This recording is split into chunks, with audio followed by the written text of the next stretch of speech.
Okay, hi guys and welcome to the show. Today we are going to be dueling these two fantastic watches.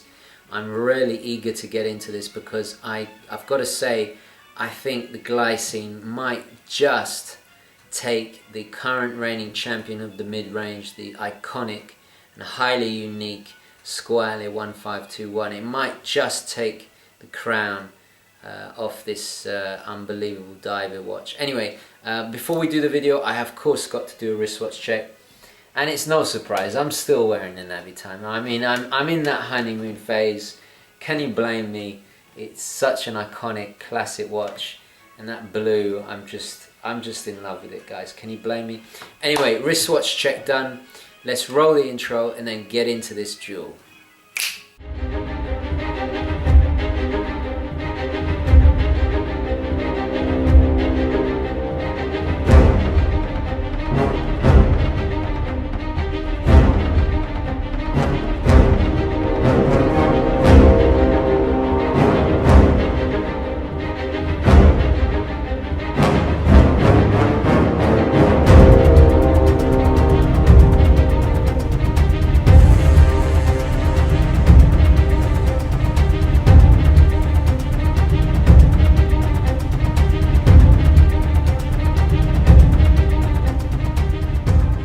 Welcome back, guys. Now, before we get into this, really, I must say, I wouldn't be surprised if the Glycine won, you know, because when you really analyze it, the Glycine really is a strong watch.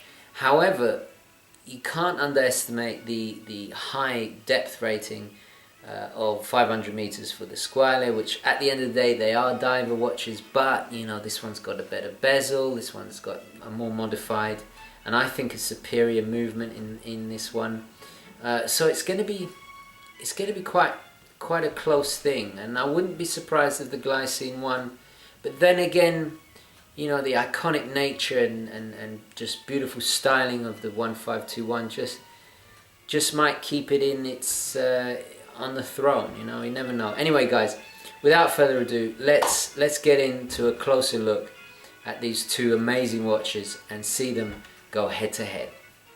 Okay, hi guys and welcome to the show, and today we are comparing these two mid-tier, mid-level Swiss automatic divers.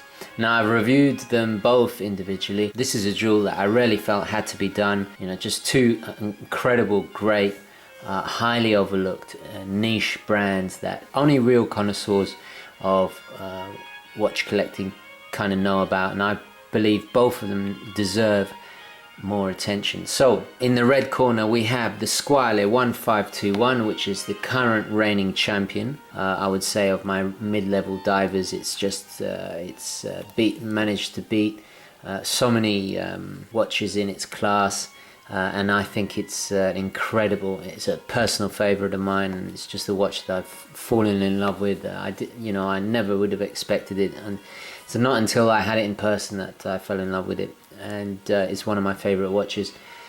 And this of course is the blue version, and then in the blue corner we have the Glycine Combat Sub, which is equally quite an iconic watch, made famous by being worn in the Vietnam War.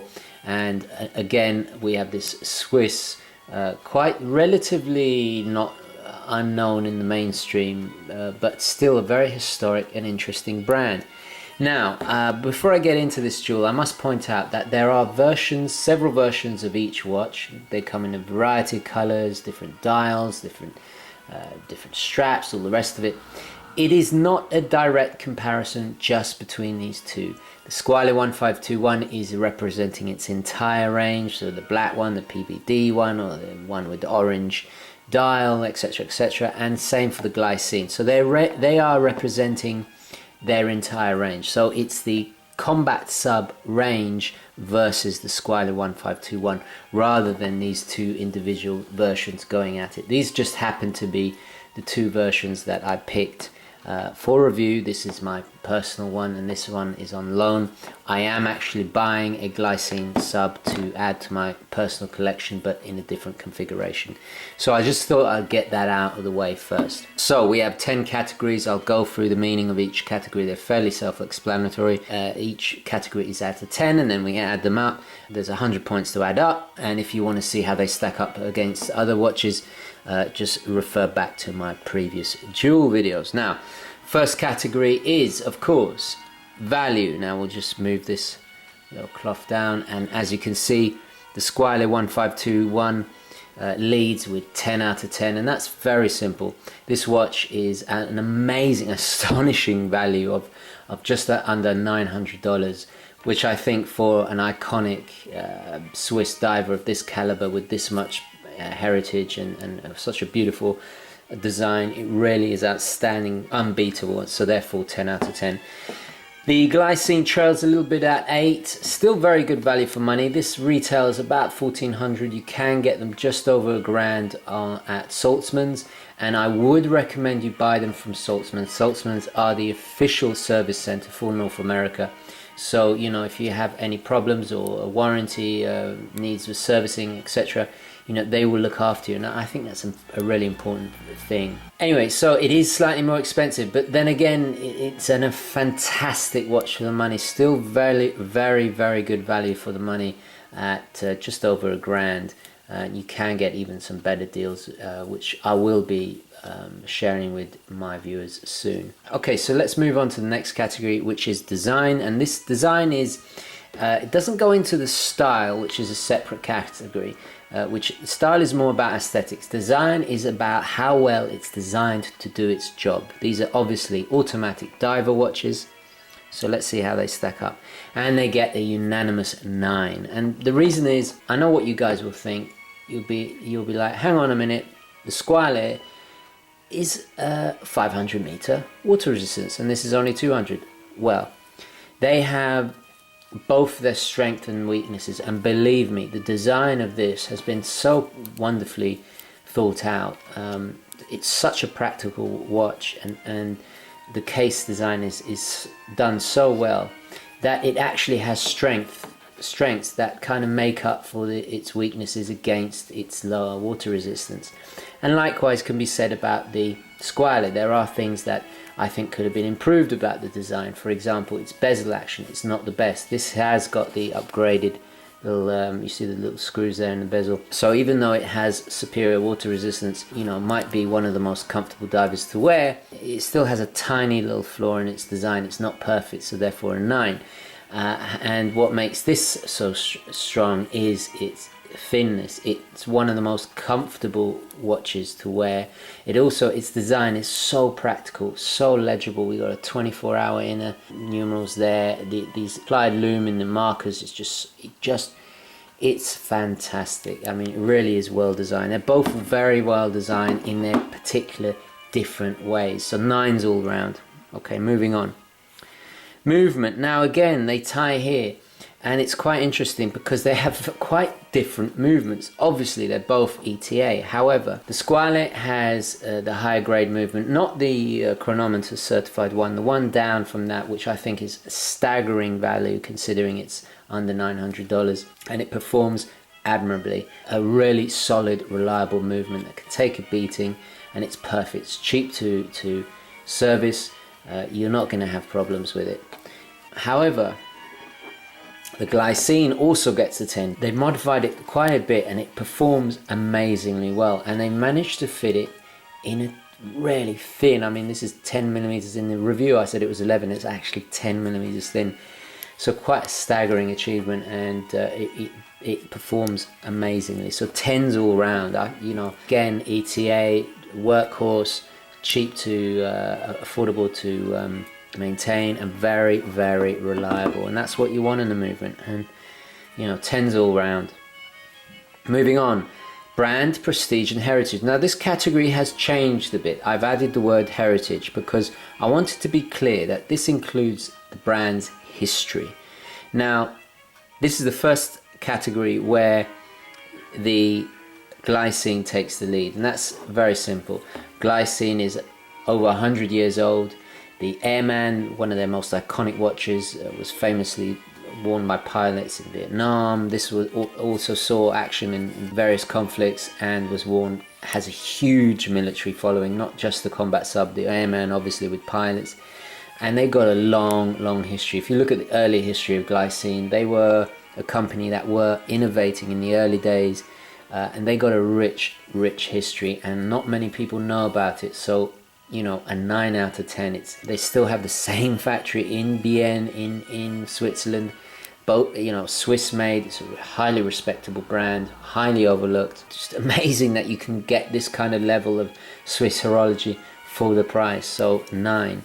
The Squale gets an 8. It's about half the age. It's about half the age of the brand, but they have a staggering nautical history that really gives them a solid 8. You know, we mention Jacques Mayal. We mention its watches are made for various nautical parts of the Italian Navy. You know, they've really done and achieved a lot of things in their short history, and they also are Swiss based, entirely made in Switzerland, so they got a lot of prestige. They are solid brands that are respectable, and both you can be proud of. But you know, if we're going to be really picky, Glycine just has that little bit of extra heritage there, so you know, it definitely goes to the Glycine. Okay, and moving on to quality, again the Glycine just nips ahead. I think everything generally in the Glycine has been done almost to a perfect degree. The action on the bezel is a lot more solid. The craftsmanship is a slightly better, higher quality than the Squale. The finish, action of the crown, the finish of the case, it's just that tiny little bit better. The Squale, on the other hand, is very nicely done, and you know, its value definitely goes into consideration. It gets a respectable 8. However, you know, occasionally there are quality control issues, but you know, they have a great warranty and they're happy to look after you and fix any issues that you may have. However, the bezel is a bit of a letdown. The lume isn't as the lume isn't as bright. You know, there are little things that could have been better. The finishing on the case is beautiful, and it's what Squale are so famous for doing. However, I think it just doesn't feel as solid and well put together as the Glycine, and I've got to be honest there. Okay, moving on to style. Now here, the Squale just rules. Stylistically, the choice of colors they have, its curvaceous case with these beautiful edges, these lugs that look like they're some kind of Italian sports car. The orange minute hand, it has that pizzazz, it has personality. It's stylistically a lot more interesting than the Glycine. The Glycine is very much all about function, whereas the Squale has a bit of that Mediterranean Latin flair that it definitely exudes style. Just, you know, you can't help but be intrigued by it, and I get a lot of compliments about my Squale. So, you know, stylistically it's a lot more interesting to look at, and I definitely rules the roost here. The Glycine, however, you can accuse it of being a tiny bit boring, a bit conservative, but it is a tool watch, and it really plays well as a diver. It's more about function and performance rather than style. However, it gets a respectable 8 because there are little style flares. If you look at the GoldenEye or the Aquarius versions, they got a little bit gilt hands. They have some really cool colored bezels, and you know, they are a little bit more stylistically interesting. However, generally it isn't as stylish as the Squale, if we're going to be honest. Okay, moving on, versatility. Now here they both draw. Both of the ranges of the Squale and the Glycine are highly versatile watches. They have a wide variety of colors, combinations, colored dials, different colored bezels. They look great on all kinds of straps, as you see here. I've put quite colorful straps, especially on the Squale. They are just really, really versatile, and they look great with all kinds of attire. I just think they're some of the most versatile pieces. Again, you can, you know, I love wearing this in Miami, for example. You can take it to the beach, you can wear it casual. You know, you can dress them up with leather, on the leather straps, and wear it in a more kind of formal attire. I know you're not supposed to, but look, it's 2015 now. You know, I think we can bend the rules a little bit, and they do look really, really smart on leather bands. You can dress them up, so they're highly, highly versatile. They're great on all different kind of combinations of straps, from mesh bracelets to rubber, you name it. They are highly versatile pieces, and I think they also add versatility to any collection, and that's, you know, 10 out of 10 all round, definitely. Okay, moving on next to performance. Performance is quite interesting. The Glycine definitely nips ahead here. It's got the superior loom. Actually, while we're at it, let's switch quickly to a loom shot. Here we are having a look at the loom shot, and as you can see, they actually stack up pretty well side to side. But however, I would say that the Glycine takes the edge. It seems to last a little bit longer, and also the legibility of having the numerals loomed up like that just makes it that much more easier to decipher in the dark. So anyway, even though the Squale is behaving well, and they're quite equally matched, to me it goes towards Glycine. Okay guys, back to the studio. Okay, welcome back guys. Now, as you see, the loom is superior. The movement, due to its modification, performs that bit better. Its bezel action is better. However, why the Squale still gets a 9 if the Glycine is so much more superior in these areas? Well, it's simple. This is 500 meters water resistance, and for a dive watch, if we're comparing two dive watches, let's be honest, you want the one that goes to a deeper depth rating. 200 meters, I have several dress watches that are 200 meters water resistant.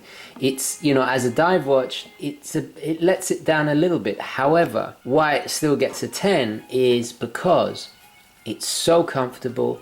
It suits smaller to larger wrists. It's incredibly legible. The bezel is fantastic. The action on the crown, it is almost perfect.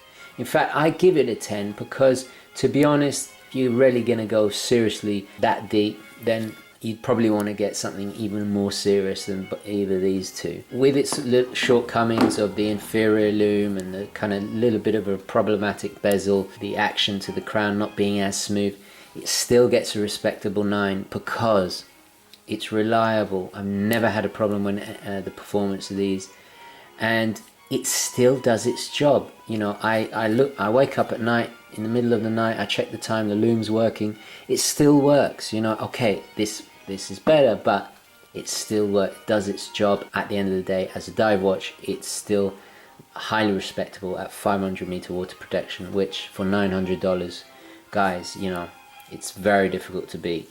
Okay, moving on. Durability. The Glycine, I think, nips ahead. This is a really solid watch. You know, this bezel, it doesn't catch, it's not going to come off. It just has a solidness about it that I can't really explain, that the Squale just doesn't have as much of, you know, and it only nips ahead a slightly bit, that tiny bit more. I think the build quality is superior on the Glycine, and that makes it a more durable piece. Next is the X factor. It's an important category. It's that inexplicable, unexplainable quality that just makes it that bit special. In this category, the Squale, without a doubt, just nails it. There's something about its kind of retro-ish styling, its beautiful colors, that the way it reflects, the way it plays with the light on that dial, it just exudes personality, pizzazz, and that X factor. It has that something special. I mean, these watches always sell out, you know, and that's for good reason, because they got something different. They're their own thing. They're not a homage watch. They're not trying to be a Seamaster. They're not trying to be a Submariner. They are very much their own thing, and it just has that special something that I can't, you know, it's very difficult to explain, and it's a lot to do with the case has become so iconic, has really made Squale. They made cases for Blancpain, for Heuer, for Doxa, you know. they are a force to be reckoned with when it comes to cases, and I think that's a large part of why it's so special and it has that X factor. The Glycine, however, you know, it's very conservative. I mean, I know we got these dashes of orange here, but this really is for legibility. You know, that seconds and minutes track going around the outside. It's not to do with style, it's to do with functionality. So it's very conservative, even though it does have a solid, respectable 8. You know, it's got something special about it, and that something special has got to do more with its name, the Combat Sub. It has that military aesthetic and heritage to it, and that's what makes it special. However, it just doesn't have that cool factor, that coolness. Okay, so let's see the final scores. Well, no surprise. Well, quite close one there. The Squale nips ahead by just 2 points. Still the reigning champion, but very close run thing, followed closely by 90. So 90 out of 100 for the Glycine here, but still just in the lead is the Squale at 1521. So really interesting duel. A very close run thing. But again, you know, this is what is so great about this range of watches, is that there's so much on offer here. Both have an immense history, both strong watches, great value, and I can't remember, you know, if you're trying to decide between the two, you know, you win all round going either way. You really do, and I'm personally going to be adding a Glycine to my collection, and you know, the Squale isn't going anywhere anytime soon. Anyway guys, let's take it back to the studio. Okay, welcome back guys. I hope you enjoyed that. Please let me know in the comments down below what you thought. If there's any extra little bits that you think I missed out on, I would love to hear that. Also, which is your personal favourites? And also, lastly, I'm definitely going to be buying a Glycine sub for my collection. I've fallen in love with the watch. However, I would like to get it in a different colour. And at the moment, I'm thinking of the GoldenEye. It's just, have you guys seen the GoldenEye? It's just so cool. I might have to go for that one. Out of the Combat Sub range, which one would you pick? There's just so many cool colours. You know, I'd really like to hear your opinions on that. Anyway guys, thank you very much for watching. Please remember to like this video if you enjoyed it and found it useful, and I'll definitely catch you in the next one. Okay guys, ciao.